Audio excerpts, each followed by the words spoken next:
ദൈവ തിരുനാമത്തിന് മഹത്വമുണ്ടാകട്ടെ. കർത്താവിനാൽ അനുഗ്രഹിക്കപ്പെട്ടവരെ, ലോകത്തിൻ്റെ രക്ഷയ്ക്കു വേണ്ടി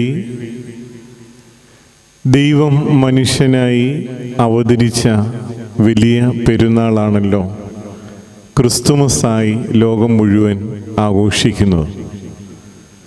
ഈ അവസരത്തിൽ എല്ലാ പ്രിയപ്പെട്ടവർക്കും മുന്നമേ സമൃദ്ധിയുടെയും സമാധാനത്തിൻ്റെയും സന്തോഷത്തിൻ്റെയും ക്രിസ്തുമസ് ആശംസകൾ നേരട്ടെ. ക്രിസ്തുമസ് നമുക്ക് തരുന്ന ചില സന്ദേശങ്ങളുണ്ട്. അത് ഒന്നാമത്, ഈ പെരുന്നാൾ താഴ്മയുടെ പെരുന്നാളാണ്. മനുഷ്യന് ഉണ്ടാകേണ്ട ഏറ്റവും നല്ല ഗുണഗണങ്ങളിൽ ഒന്നാണ് താഴ്മ എന്ന് പറയുന്നത്. ഒരു മനുഷ്യന് എത്രമാത്രം താഴാം എന്നുള്ളതിന് ഏറ്റവും ഉത്തമമായ ഉദാഹരണമായി ദൈവം നമുക്ക് കാണിച്ചു തരുന്നത് ക്രിസ്തുവിൻ്റെ ജനനത്തോടു കൂടിയാണ്. സ്വർഗത്തിൽ വസിക്കുന്ന സ്വർഗസ്ഥനായ പിതാവിൻ്റെ ഏകജാതനായ പുത്രൻ ഈ ലോകത്തോടുള്ള സ്നേഹത്തെ പ്രതി അവൻ മനുഷ്യനായി അവതരിക്കുന്ന വലിയ പെരുന്നാളാണ്. ഒരു പക്ഷെങ്കിൽ ഇതിനേക്കാൾ താഴ്മയുടെ ഒരു ഉദാഹരണം നമുക്ക് ചൂണ്ടിക്കാണിക്കാൻ ഇല്ല.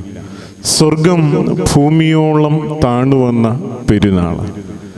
അതിൻ്റെ ഉദ്ദേശവും ഏറ്റവും മനോഹരമാണ്. ഭൗമികരായ നമ്മളെ, ഈ ഭൂമിയിൽ വസിക്കുന്നവരായ നമ്മളെ സ്വർഗത്തോളം ഉയർത്തുവാൻ, പറുദീസയുടെ അനുഭവത്തിലേക്ക് കരയേറ്റുവാൻ, പാപത്തിൽ നിന്നും മരണത്തിൽ നിന്നും രക്ഷിക്കുവാനായി വന്ന ആ ദൈവപുത്രൻ്റെ മനുഷ്യാവതാരത്തിൻ്റെ പെരുന്നാൾ. ഇത് താഴ്മയുടെ പെരുന്നാളാണ്. രണ്ടാമത്, ക്രിസ്തുമസ് എന്ന് പറയുന്നത് ഒരു വലിയ പ്രത്യാശയുടെ ഉറപ്പിൻ്റെ പെരുന്നാളാണ്. വിശുദ്ധ മത്തായി എഴുതിയ സുവിശേഷം 1-ാം അധ്യായത്തിൻ്റെ വാക്യങ്ങളിൽ നമ്മൾ വായിക്കുന്നു, കന്യക ഗർഭിണിയായി ഒരു മകനെ പ്രസവിക്കും, അവന് ദൈവം നമ്മോടുകൂടെ എന്നർത്ഥമുള്ള ഇമ്മാനുവേൽ എന്ന് വിളിക്കപ്പെടും. God with us. ഇതാണ് ക്രിസ്തുമസിൻ്റെ ഉയർപ്പ്. പ്രതിസന്ധികളും ആകുലതകളും നൊമ്പരങ്ങളും രോഗങ്ങളും ഒറ്റപ്പെടലുകളും ജീവിതത്തിൻ്റെ സമസ്ത മേഖലകളിലും നമ്മെ വളരെയധികം ബുദ്ധിമുട്ടിക്കുമ്പോൾ, നൊമ്പരപ്പെടുത്തുമ്പോൾ, വിശുദ്ധ വേദപുസ്തകം ക്രിസ്തുവിൻ്റെ ജനനം, ഈ ക്രിസ്തുമസ് നമുക്ക് നൽകുന്നത് ഒരു പ്രത്യാശയുടെ അനുഭവമാണ്. മകനെ, മകളെ, നിന്റെ നൊമ്പരങ്ങളിൽ, കഷ്ടപ്പാടുകളിൽ നിന്റെ കൂടെ ഇരിക്കുന്ന ഒരു ദൈവമുണ്ട്.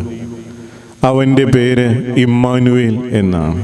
അതുകൊണ്ട് പെരുവെള്ളം നമ്മുടെ അടുക്കളോളം കടന്നു വന്നാലും അതിൽ നമ്മൾ നശിച്ചു പോകാത്ത നിത്യമായ പ്രത്യാശയുടെ അനുഭവം നമ്മെ ഓർമ്മപ്പെടുത്തുന്നതാണ് ഈ ക്രിസ്തുമസ് എന്ന പെരുന്നാൾ.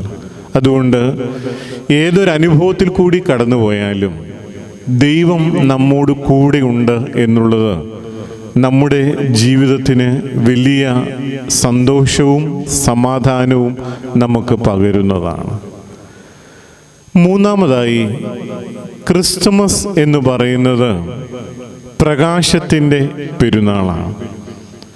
ക്രിസ്തുമസിന് അലങ്കരിക്കപ്പെടുന്നതിൽ എല്ലാം പ്രകാശത്തിൻ്റെ മയമുണ്ട്.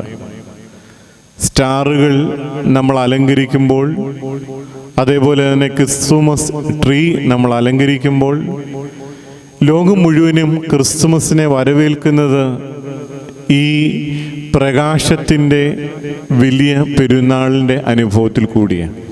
അതുകൊണ്ട്